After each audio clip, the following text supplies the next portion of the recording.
welcome to Kush News, the newscast of the African diaspora.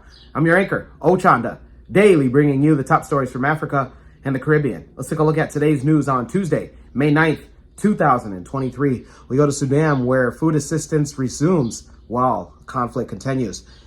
An international society has begun delivering food aimed for hundreds of thousands of hungry in Sudan, with hopes to expand to more areas despite enormous security challenges.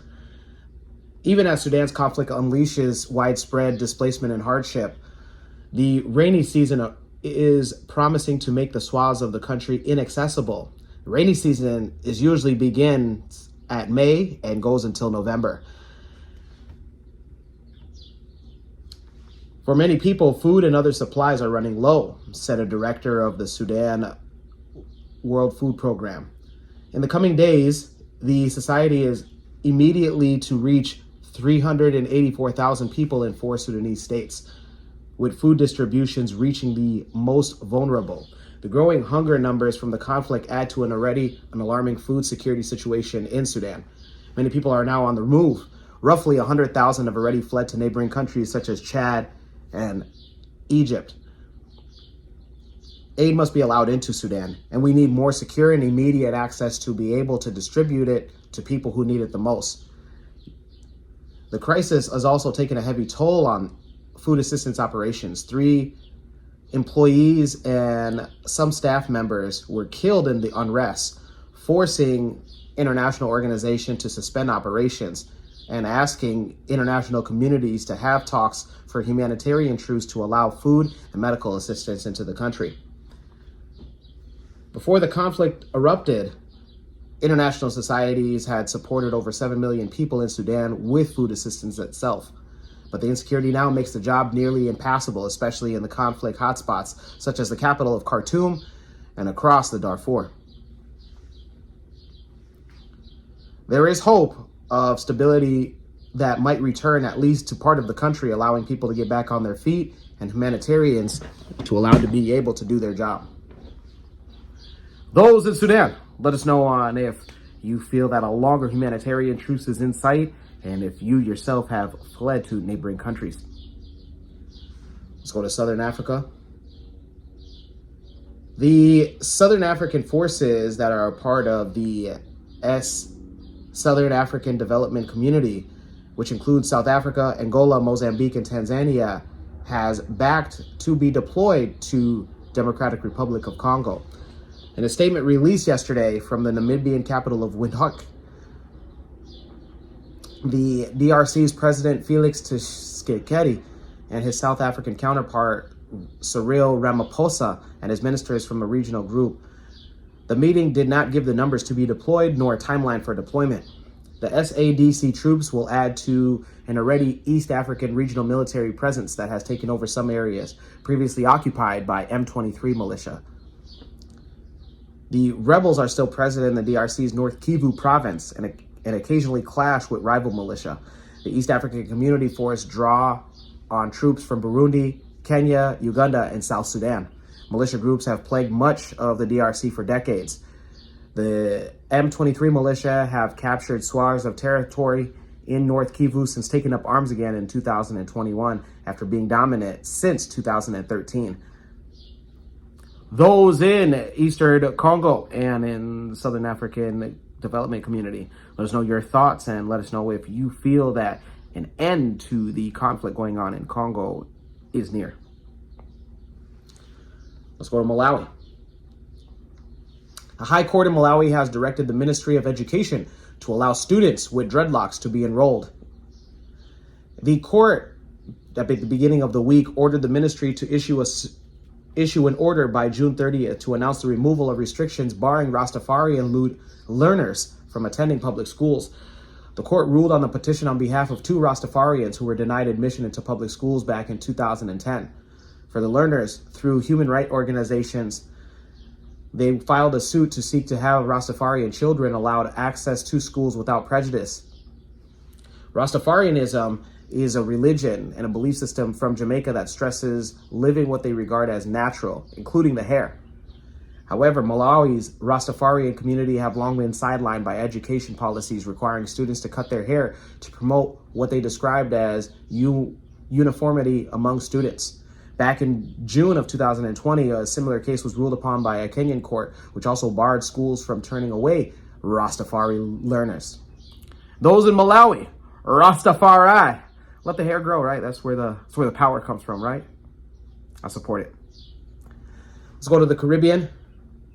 The Prime Minister of St. Vincent and the Grenadines, Dr. Ralph Gonsalves, believes that British Prime Minister Rishi Sunak should support the issue of reparations and slavery apology for the role that British played in the slave trade in the Caribbean. Gonsalves made the call in an interview where he was questioned extensively about the King's coronation and the British monarchy and reparations. The Prime Minister of St. Vincent and the Grenadines said that as an individual, he has an appreciation for King Charles, but he pointed out that King Charles is also a proponent of reparations for native genocide and the enslavement of African peoples in the Caribbean. Gonsalves was asked if he would expect the Prime Minister of Indian heritage to be more forthcoming on the issue.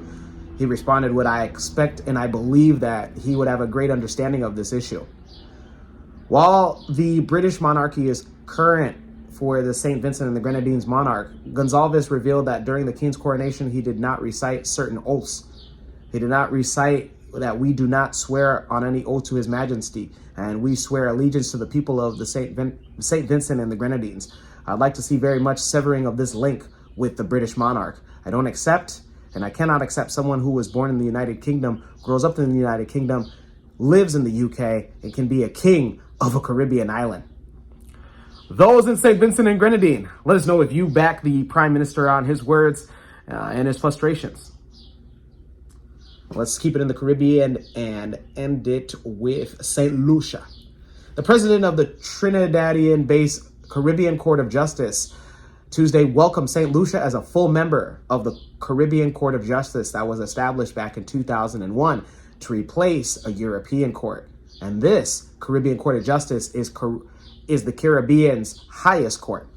In a statement, they stated that St. Lucia is an original Nalapit jurisdiction. As a result, St. Lucia is now officially accepted into the Caribbean Court of Justice appellate jurisdiction, extending to its sincerest congratulations to the people of St. Lucia on this monumentous occasion. St. Lucia becomes the 5th Caribbean nation of the CARICOM, again, the Caribbean community, joining Barbados, Dominica, Belize, and Guyana in becoming a full member of the Caribbean Court of Justice, which also functions as an international tribunal interpreting the revised treaty of the Chaguaramas that governs the 15-member regional integration grouping. While most of the Caribbean communities are signatories, Trinidad and Tobago, where the court is headquartered, is among the regional countries not full members of the court, surprisingly. It said that the Chief Justice of the Eastern Caribbean Supreme Court, Dame Janice Pereira, and the President of St. Lucia Bar Association have been written to advising the readiness of the court's registry staff to assist St. Lucian court officials and counsel alike.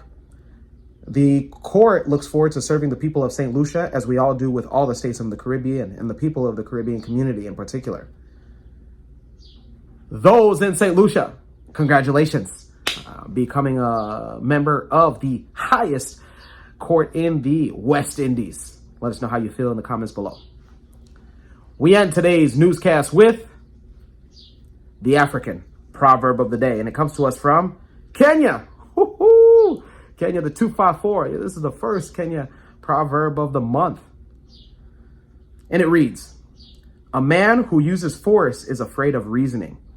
Once again, a man who uses force is afraid of reasoning. Wow. Man, it kind of reminds me back of, I grew up in the era where Little John and the East Side Boys had, why you acting like a big bear? Why you acting like a big bear?